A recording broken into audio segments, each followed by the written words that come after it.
Sejam todos muito bem-vindos ao CLIO, canal de História e Literatura. E nesse vídeo a gente vai entender um pouco mais sobre as famigeradas invasões bárbaras.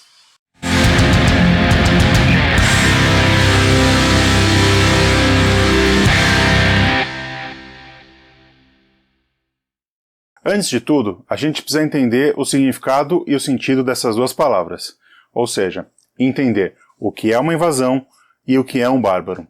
Para começar, vamos se ater a esse segundo conceito. É muito comum nas sociedades humanas haver uma distinção entre os membros dessa sociedade e as pessoas que não fazem parte dessa sociedade.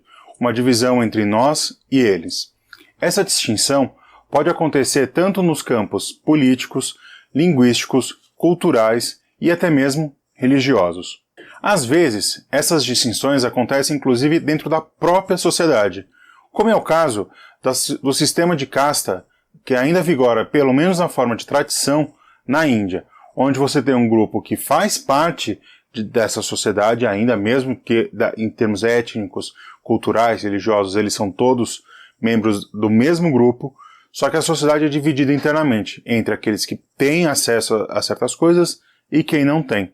Isso, inclusive, a Índia tenta abolir de todos os jeitos, mas o sistema de casta ainda vigora, mesmo que na tradição apenas. Para os antigos gregos, bárbaro era todo mundo que não falava grego, seja ele uma pessoa ou um povo. Aqui fica claro que para os gregos, eles eram a civilização e o resto do mundo que os rodeava, a barbárie.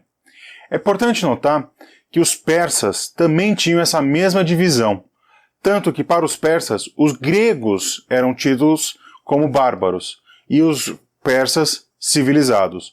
Essa relação fica muito bem exposta no 300, tanto nas HQs quanto no filme. Pode ver lá que o Xerxes, o rei Xerxes, quando ele vai falar sobre os gregos, ele fala que eles são um povo incivilizado, um povo que não tem cultura, um povo bárbaro. É conflitante a gente pensar isso quando a gente pensa em grego, não é? Os romanos, que tomaram para si diversas características gregas, não apenas gregas, mas da maioria dos povos conquistados pelos romanos, a sua cultura foi assimilada e romanizada, ganhando assim novas significações. A única exceção a esse tipo de romanização fica a cargo dos cartaginenses, mas isso é tema para um outro vídeo. Ou seja, na época da decadência de Roma, quando o Império atinge sua máxima expansão e o fluxo de escravos diminui notoriamente, os romanos se viram cercados por povos que não falavam latim, ou latim ou grego, a quem eles denominavam bárbaros, e chamavam esses povos genericamente de germânicos, sendo que esses povos eles tinham muito mais divergências do que convergências. Entendido pouco sobre o que é um bárbaro, ou o que é um bárbaro para os gregos e para os romanos, vamos entender um pouco mais o que é uma invasão. Sempre que ouvimos o termo invasão, pensamos num choque ou numa luta, ou ainda numa ocupação violenta entre duas partes. Ou seja, quando ouvimos o termo invasão bárbara, a gente pensa que eram ondas atrás de ondas de povos incivilizados, de povos bárbaros, em uma luta violenta pelos limites do Império Romano. Certo? Pois é, tá errado. Mas por que tá errado? Bom, primeiro é que na época das invasões bárbaras, a maioria desses povos que viviam nas bordas do Império Romano já haviam se romanizado e até viviam como povos federados do Império. Ou seja, a maioria das tribos germânicas já possuía o direito à cidadania e podia inclusive ocupar alguns cargos na burocracia imperial. Alguns cargos não, basicamente todos, com exceção daqueles que exigiam origem patrícia, como é o caso do Senado. Dessa forma, a entrada para o interior do Império dos povos germânicos, tanto nos campos culturais, políticos e territoriais, se deu de uma forma muito mais pacífica, colaborativa e orgânica.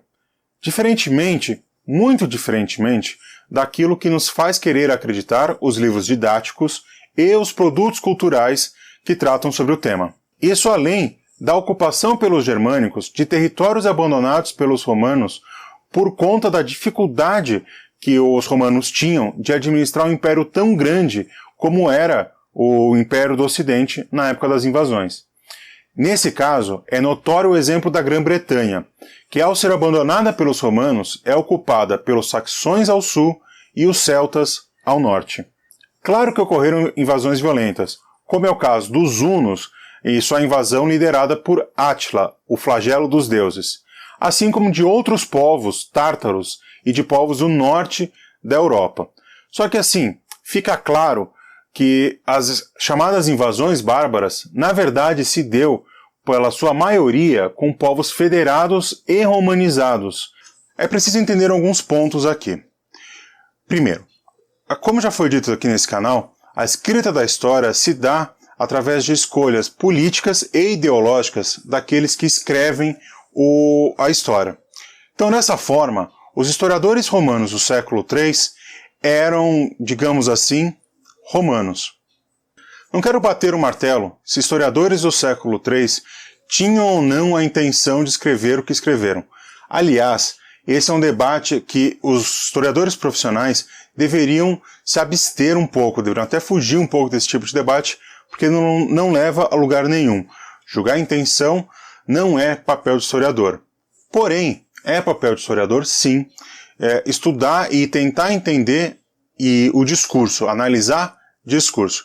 Essa é uma tarefa que se espera de qualquer bom historiador profissional. Tentar separar a obra do contexto em que é produzida é uma tarefa muito complicada.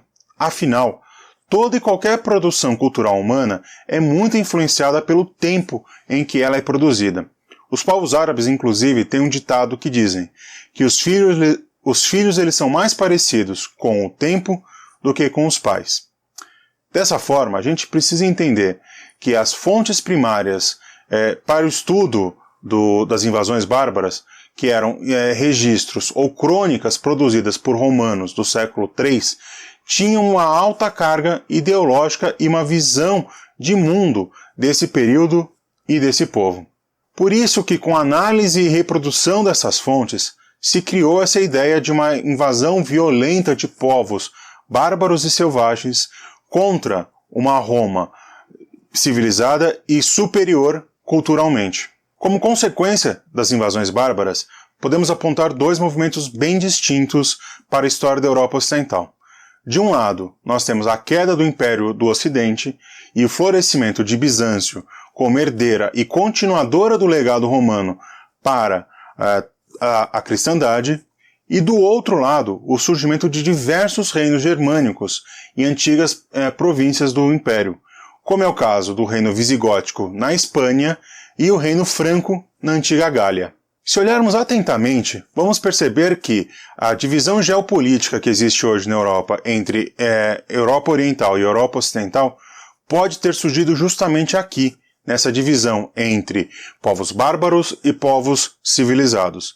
Para isso, basta ver como que é a relação atual entre França, Alemanha e Itália com os povos eslavos e balcânicos. É sempre bom lembrar que essa divisão também é uma divisão que ocorreu dentro da própria cristandade, com o surgimento entre católicos e ortodoxos.